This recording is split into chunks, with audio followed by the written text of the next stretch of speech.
കർമ്മഫലം അതെന്താണെന്നുള്ളതും അത് നമുക്ക് ഈ ജന്മത്തിലാണോ അതോ ഇത് കഴിഞ്ഞുള്ള ജന്മത്തിലാണോ കിട്ടുന്നതെന്നൊക്കെ നമ്മൾ ഒത്തിരി പേര് നമ്മളോട് ചോദിക്കാറുണ്ട്. അപ്പോൾ അതിനെപ്പറ്റിയാണ് ഇന്ന് നമ്മൾ കർമ്മയുടെ പുതിയ എപ്പിസോഡിൽ നമ്മൾ ചർച്ച ചെയ്യുന്നത്.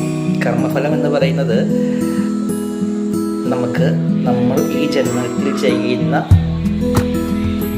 പുണ്യപരമായും മോശമായുള്ള പ്രവൃത്തികളുടെ ഫലമാണ് കർമ്മഫലം എന്ന് പറയുന്നത്. അത് നമ്മൾ ഈ ഭൂമിയിൽ തന്നെ അത് ജീവിച്ച് തീർക്കണം, അനുഭവിച്ച് തീർക്കേണ്ട ഒരു കാര്യമാണ്. അതിന് നമുക്ക് കർമ്മഫലം നമുക്ക് പിന്നെ കിട്ടുന്നോ അങ്ങനെയൊന്നുമില്ല. നമ്മുടെ ഈ ഒരു ജന്മം തന്നെയാണ്, എവിടെയാണ് നമ്മുടെ ഭൂമിയിൽ നമ്മുടെ സ്വർഗം എന്ന് പറയുന്ന നരകം എന്ന് പറയുന്നതൊക്കെ ഇവിടെ തന്നെയാണ്. നമ്മളിവിടെ ചെയ്യുന്ന കർമ്മത്തിൻ്റെ ഫലങ്ങളാണ് നമ്മളിവിടെ തന്നെ അനുഭവിച്ച് വേണം തീർക്കാനായിട്ട്.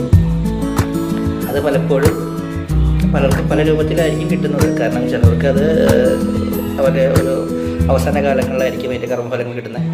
മറ്റു ചിലർക്കാണെങ്കിൽ അവരുടെ മധ്യകാലങ്ങളിലായിരിക്കും. ചിലർക്ക് അപ്പം തന്നെ അതിൻ്റെ ഫലങ്ങൾ കിട്ടാറുണ്ട്. അത് ഓരോന്നും ഓരോരുത്തരുടെ പുണ്യഭാവ പ്രവൃത്തികളുടെ തോതനുസരിച്ചായിരിക്കും അങ്ങനെ കിട്ടുന്നത്. അപ്പോൾ ഇങ്ങനെ കിട്ടുന്ന കർമ്മഫലങ്ങൾ പലപ്പോഴും തലമുറകളിലേക്കും കിട്ടാറുണ്ട്. ചിലപ്പോൾ കാരണവന്മാരായിട്ട് ചെയ്യുന്ന പല ദോഷങ്ങൾ, വലിയ വലിയ ദോഷങ്ങളൊക്കെ പ്രത്യേകിച്ച് സർപ്പദോഷം പോലുള്ള കർമ്മങ്ങളൊക്കെ ചെയ്യുമ്പോൾ അതൊക്കെ വലിയ തലമുറകളിലേക്കും വളരെ കൂടുതലായിട്ട് ഉപയോഗിക്കാറുണ്ട്. എന്നാലും കൂടുതലും ഈ തലമുറയിൽ തന്നെയായിരിക്കും കൂടുതൽ ഒരു അവസാന കാലഘട്ടത്തിൽ തന്നെയായിരിക്കും അതൊക്കെ അനുഭവിച്ച് പോകാനുള്ള സാഹചര്യം കൂടുതലായിട്ട് വരുന്നത്. അപ്പോൾ കർമ്മദോഷങ്ങൾ വന്നു കഴിഞ്ഞാൽ അതിന് പരിഹാരങ്ങൾ വളരെ കുറവാണ്. കാരണം നമ്മൾ കർമ്മം കൊണ്ട് ചെയ്യുന്ന ദോഷങ്ങളാണ്. പിന്നെയും അന്നദാനം പോലുള്ള കർമ്മങ്ങളൊക്കെ ചെയ്ത് ഒരു പരിധി വരെയും കർമ്മദോഷത്തിനൊക്കെ പരിഹാരം ചെയ്യാൻ സാധിക്കും. അന്നദാനം എന്നൊക്കെ പറയുമ്പോൾ ക്ഷേത്രങ്ങളിലൊക്കെ പോയി കൊടുക്കുന്ന അന്നദാനം എന്നല്ല പറയുന്നത്. വളരെ സാധുജനങ്ങൾക്ക്, വളരെ വിശന്നിരിക്കുന്നവർക്ക് കൊടുക്കുന്നതിനാണ് അന്നദാനം എന്ന് പറയുന്നത്. നമ്മൾ ക്ഷേത്രങ്ങളിലൊക്കെ പോയി കഴിക്കുന്ന വഴിപാടുകളൊക്കെ അന്നദാനം എന്ന് ഒരിക്കലും പറയാൻ പറ്റില്ല. അത് ഭഗവാന്റെ പ്രസാദൂട്ടെന്നേ പറയാൻ പാടുള്ളൂ. നമ്മളൊരു വഴിപാട് ഭഗവാനെ കഴിച്ചാൽ അത് ദേവനദേവിക്കോ നേർന്നു കഴിഞ്ഞാൽ പിന്നെ അത് ഭഗവാന്റെ പ്രസാദമാണ്. അങ്ങനെ പ്രസാദൂട്ടെന്നേ പറയാൻ പറ്റുള്ളൂ, അന്നദാനം എന്ന് പറയാൻ പറ്റില്ല. അപ്പോൾ കർമ്മദോഷങ്ങൾക്കൊക്കെ പരിഹാരമായിട്ട് ഏറ്റവും ഉത്തമം എന്ന് പറയുന്നത് അന്നദാനം തന്നെയാണ്. അന്നദാനങ്ങളിൽ മഹാദാനം എന്ന് പറയുന്നത് അന്നദാനമാണ്. കാരണം നമ്മളൊരു കർമ്മം ചെയ്ത് കഴിയുമ്പോൾ അതിന് ഒരു പൂർണ്ണ ഫലം കിട്ടണമെങ്കിൽ അത് സ്വീകരിക്കുന്ന ആൾക്ക് അതിനോട് തൃപ്തി വരണം.